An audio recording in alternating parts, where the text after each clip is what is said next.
Hi, my name's Andy Mack, and I've recently had to buy some off-grid refrigeration kit because I'm going to a festival in a few days' time, which will keep me away for 4 days, and I'll need to keep things cool because bottles of beer and bottles of Coke and wine and food and the like.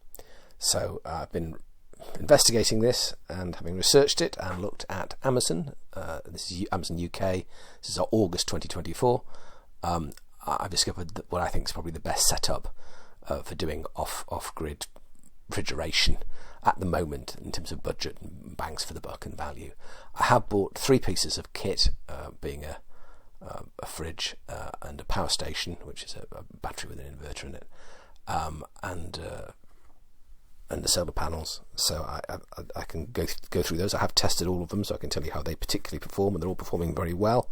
But there's some other options that roads I didn't go down that you might want to explore, which are either slightly better value for money in some terms, or just cheaper if you're on a tighter budget than I was. So the brand name I think most people know about for these sorts of compressor fridges in the UK is Alpicool. But the Alpicool fridges, to get something like this 50 litre one, I think you're probably putting in nearly 300 quid or 250 quid plus. This is much cheaper than that.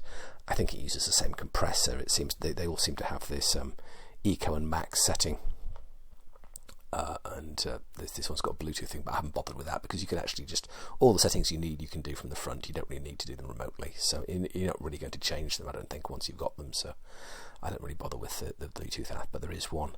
They've all got Max and Eco modes, which draws. The idea is that Max is for getting things down to temperature quickly, and Eco is for perhaps maintaining temperature or getting things down to temperature with more energy efficiency. And there are various power sources, as it says, and this particular one is 50 litres and can draw 68. Well, can be complete with 68 cans of Coke. And 20 bottles of wine. Wine will stand up vertically in this fridge. A bottle of wine will stand up in this fridge. You can see it hasn't got any wheels or any handles to tow with, so you're going to be reliant on picking it up by its moulded handles. That could be a bit of an ask if it's full, and if you're not, if you're a strapping 6-foot man, you're probably okay. But I'd be a little bit careful about that if you're not strong or you're older or smaller. So I didn't need that much volume, to be honest. For exactly the same price, I got this, which is a 36 litre one, which has wheels and a handle, but the handle's a bit plasticky. I wouldn't necessarily trust it if it was rammed full of heavy stuff over heavy ground. I've no reason to think there's much difference I think the compressors are identical that are used. So the efficiency of the compressors will be the same, but of course there's slightly more space in there in the 51, so it might be slightly more power hungry, but probably won't be very, very much. I have done power tests on these fridges, which I'll come to shortly. So that's the one I went for, but that one is probably, in terms of value per money, if you've really got a large amount you want to keep cool, then that, I guess, is slightly better value because it's the same price and bigger. The next question then was, how was I going to get the solar in, if indeed you use solar? So we'll discuss that, but the obvious way of keeping this topped up is solar, and I've gone for this panel, which is on special offer. It's about £89 on special offer. It comes with a stand, so you can either have them at 40 degrees or 30 degrees to angle to the sun, and it comes with various cables that are all obviously decent and work very well, and 23% efficiency, so it's quite small and very portable, and it comes with lots of connectors, and you can see it packs up like this, and this is actually what it looks like. It doesn't have a bag with it, but it does have handles that clip together so that it stays together, and you can carry it like a suitcase type thing. Yeah. And you can see, yes, there's the stands for it, and it's waterproof, and it's really good, and it's 90 quid, and it's 100 watts. I've had it up this morning in my back garden, just testing it at, I think, 10 a.m, and it's a relatively sunny day, but it's 10 a.m, so it's not that. I live in the north of England, so it's not huge, and I was getting 64 watts out of it. If it's even slightly shaded, it does drop the wattage quite a lot, the power quite a lot, so you've got to bear that in mind. You want to have it unshaded if you can have it. Don't stick it in the shade. In terms of a shadow over part of the panel, but it does also it'll still create power even in sort of dull days or towards the end of the days and under sort of light cloud or even relatively heavy cloud, it'll generate a few watts, which might just be enough, because as you'll see, you don't really need very many watts to keep these fridges maintaining temperature, at least not in the British climate. So that I would recommend that. I've looked at all the various portable ones for 90 quid. That's an absolute bargain. I have it myself. It seems fairly sturdy. It seems well built. It's got lots of options. Very clever. I have no problem with that at all. So I would say of all the 100-watt portable sort of fold-out solutions you can get, that's the best one at the moment. At the moment, going for 90 quid, as you can see there on Amazon.co.uk. So you've got your solar lined up. You've got your fridges. It's then a question of how you're going. I suppose it's then a question of how you're going to power it. I guess the first question is, though, how much power do you need? Do you need more solar, for example? The old rule of thumb was you should always have 200 watts of solar up. I don't think that's needed anymore, because I think these compressors are much more effective. But let's just, I guess, have a look at the ways of powering it. I've gone for this. This is the best power station I could find at the moment. A Ferry. It's a slightly known brand, but not a very well-known brand. It's not as well known as Jackery and Bluetti and those sorts of things, and Vitaman. But this is the best bangs for the buck at the moment. These have been on sale for at least 3 or 4 weeks for £260. And for £260, they're very good. I mean, the Bluettis, I think, that are equivalent to going for, is it maybe you can get one for 300 now, 299. I think there might be a special, some of them. So you've got £40 more if it's on special. If the Bluetti's not on special, it's 400. I don't think they're quite as good as this in terms of specs either. The Vitaman also sometimes has a sort of half-price sale on, but it's a bit, if you can get that, then that's fine. There's the equivalents. We're looking here at half a kilowatt of power, and being able to put out, in this particular case, 800 watts. But that's there's a 2 times multiplier on that, so it ramps itself up, so it can actually drive things up to 1600. So I understand. But it can permanently supply 800 without batting an eyelid.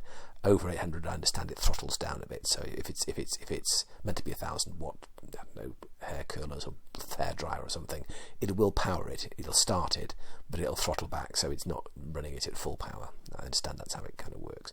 But you really don't want to be running things for very long, at least, that have that are more than 800 watts anyway. And this will drive 800 watts. I've tested it on my home microwave, which is 800 watts, and I've not got a problem with it. It does it absolutely fine. So it's secure, and it does it does live up to what it says on the tin in terms of its spec. It's got a really nice BMS. It just feels really smooth when it's charging and discharging. Has a good readout. It's not got any Wi-Fi stuff like the Bluettis do. It's there.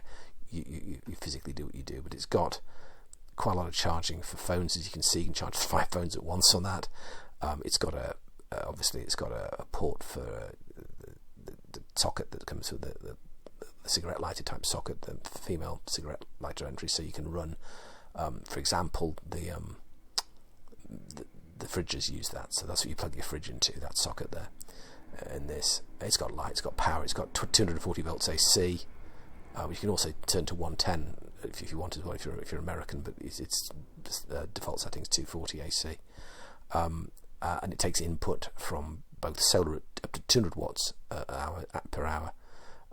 And it takes input from the mains at 400 watts an hour, so it can charge itself in less than an hour if you have both solar and mains plugged into it.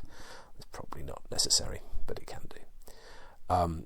It's also an uninterruptible power supply for the mains if you ever need to use that, but this is relevant for off-grid, obviously. And it's just, it feels nice. And it does what it says on the tin. It's a very simple thing, but it's £260. So that's one option. It obviously does increase the cost somewhat, but it's got uses. Obviously, you can drive microwaves and hot plates and pump up tyres and all sorts of things with it that you can't necessarily do if you didn't have a power station. But it's really overkill if you're just trying to drive a fridge, and obviously increases the price. So the pricing we're talking about here is £160 for either of the fridges, £90 for that. So you're basically up to £250, and then that would take it to £510. You will get all the cables you need to do your stuff if you go down that route. It really is, I think, the best value power station I can find. You could buy a cheaper power station, but not much. There's not really much going around that could really drive the fridges for less than a couple £100, and those would have half the watt hours usually or less, and wouldn't have anything like the oomph. So okay, you might save £60 or something, or even 60 or 70 quid, but you'd be limited, and overnight you may have trouble depending on how hot it is and everything else. It's always better to have more watt hours for driving the fridges when the solar's down than it is to have less. So that probably is your best option.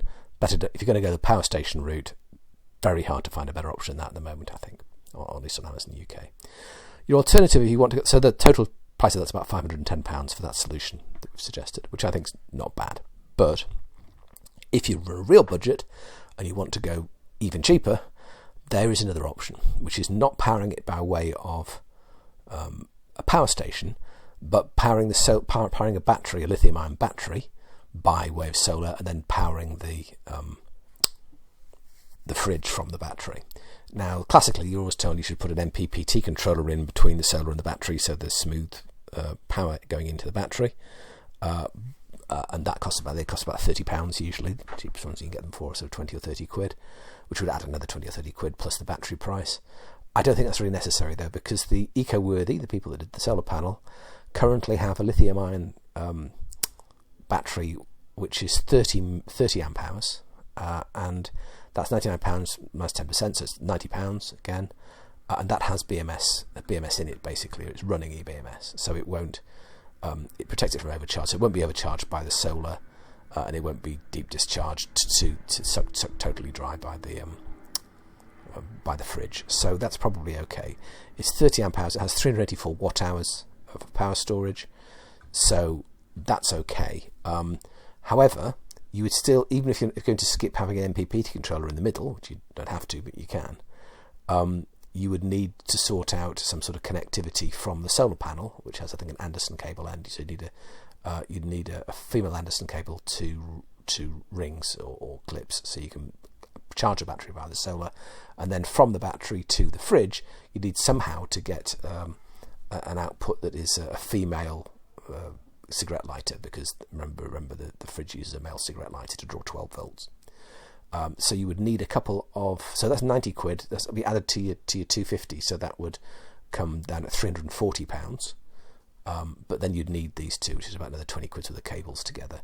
You'd need a battery connector from the that's a female Anderson. It's a female Anderson connector to two rings, which is that, and you'd need that, which is a car cigarette lighter.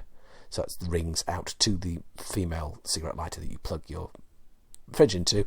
When the fridge isn't needed to, it's cooled enough, or it's just finished a cycle of compression, you can also plug that in and charge a couple of phones up from your battery as well if you want to. So there's a possibility of that, and that's another 8 quid. So that's about 20 quid in total. So you're coming in at about 360 quid if you want the absolute budget option. Now that's 384 of 384 watt hours. That was obviously 512, so it's a bit of a gap, but not a huge gap in terms of efficiencies. And the question then just becomes, how much draw do these things take? So, I mean, is that going to be enough, is the question? Because, I mean, obviously it's no good having 384 if it's going to draw 400 overnight and everything's warming up in the morning. I mean, you might get away with that, but if it's a dull day and you're not getting any more solar, you might not go very well. So the way to look at this, I think, is to test the draw on this, and I've done this. So what I did last weekend, had a 12-hour test. Now the average UK summer temperature is about 19 degrees, I think, at least in the daytime, but a bit cooler at night. So it's, you don't really need to test it more than 20 normally. Okay, possibly you're in a heat wave, but if you're in a heat wave, I guess you get really good solar, so you're probably okay on that level in the UK. But it's not you're not in America where it gets to Adelaide or somewhere else where it's 40 degrees plus. We're not in that scenario here, so we don't need extraordinary amounts of energy. I was very, very impressed and surprised by how efficient these fridges are. So I was reading that when you read up on this, it's rated for 80 watts, which is okay, fine if that's its max sort of power it can draw and put out, I guess. On max setting, it normally draws between 40 and 50 watts. At eco setting, you'll draw between 20 and 30 type of things. It's what it says on the tin. But of course, compressor fridges only draw that when the compressor's on, and that's only when they need to cool the fridge because it's gone above the target target temperature. So really, most of the time the compressor's not on. It's relatively silent. You can hear it, but it's less than 45 decibels, so it's not something that's probably not going to disturb your sleep, I don't think, unless you're sleeping right next to it or on top of it. But I've tested this. I did a 12-hour test, and I cooled the fridge down using first to the target temperature, because I'm assuming when you arrive at your camp you've been driving and it's been plugged in the car, so it will have been put down to the cool position. So it's 5 degrees was the setting I set, because I think 5 degrees is ideal for sort of beer and Coke and things like that. So the 5-degree fridge temperature with an ambient 20 degrees around it, so you're dropping it by 15 degrees Celsius and keeping it there at more or less 5 degrees, give or take a Celsius or 2, I imagine. But perfectly okay for a fridge. And let's see, there's your support Wi-Fi, don't worry about that. And the question then is, how much does it draw? And I was expecting it to be drawing 20, 30 watts average, but of course it doesn't, because it's only on for a third of the time, the compressor. So over 12 hours, and I opened it 15 times to simulate fairly heavy usage as well in that time period. Over 12 hours it drew exactly 100 watts. So that implies that over 24 hours, a day, it draws 200 watts, or 2 days it would draw 400 watts.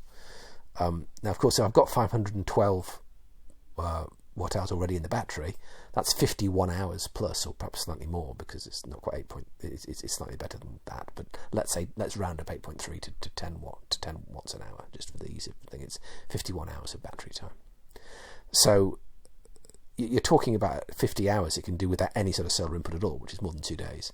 So as long as you're getting some sort of solar input at all, then you're going to be able to make this last for you 3 or 4 days of your festival, or your long weekend, or whatever it is. And frankly, I wouldn't be going away for many long weekends if the weather forecast is so terrible that there's absolutely no chance of getting anything other than non-stop rain and dark clouds and zero solar. So I think we're okay. This would, as I said, would grab 384, so that would run for 38 hours, or maybe 40 hours roughly.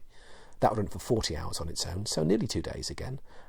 So again, as long as you're getting some sort of solar in, because the solar in both cases will be the same, you're probably quite in. So you probably don't need any more than that. If you're just running the fridge, I just go with a 30 amp hour battery. One alternative you could do is say, well, forget solar. I don't be bothered with all the faffing and laying it out and angling it, and it might get nicked and all the rest of it. I'd rather just get a bigger battery and plug the battery straight into the cool box and keep it in the tent or whatever, and that's a better way of doing it. So you can get a 50 amp hour battery, I think, for about 120-ish maybe, or you can get a 100 watt hour battery for about 200 and there we are. That's 100 amp. That's 100 amp there for 229. So let's say 200. I think 219. I think for eco-worthy was. So for an extra 140-ish quid, you can save yourself 90 quid. So it really costs you extra 50 quid or so. So for 400 quid, you could probably just get a 100 amp hour lithium battery. That's got 1,280 odd watt hours in it, I think, or watts in it. So that would keep the fridges running for 128 hours, 130 hours. On that basis, you'd probably be fine. What you'd do, you just wouldn't bother with the solar. You'd charge it up from solar, or you'd charge it up from mains when you got home again, the lithium-ion battery. You'd probably save yourself 10 quid on the cable you didn't need as well, wouldn't you? So I guess okay. So that might put it up to just 390 quid or something, or something around that sort of area. But you wouldn't have your solar charging option. So. But that's also a possibility. So I think those are your ranges. But the ranges of those solutions are between 350 quid and 510 quid. And they all should perfectly well see either that fridge or that fridge, keeping quite a lot of food chilled and cooled throughout your festival. And they're the best value. So I think if you're planning to get that set up and spend more than 500 quid, you might want to ask yourself why do I need something so robust? If I was going to do anything else to add to that setup, I would probably add a second solar panel. Because if you've got 200 watts of solar panels, and you need, I think there's about a 6-7 pound cable to join the two solars together, so you can charge one, make one charger from the two solar panels. And that's another 100 quid basically then. So for 100 quid, I'd add an extra solar panel, and then you'd have 200 watts of charge. And I think that's way more than you'd need. You could be running your microwave and cooking your baked potatoes on without worrying about it, I think. Okay, hope you've enjoyed that. Thank you very much.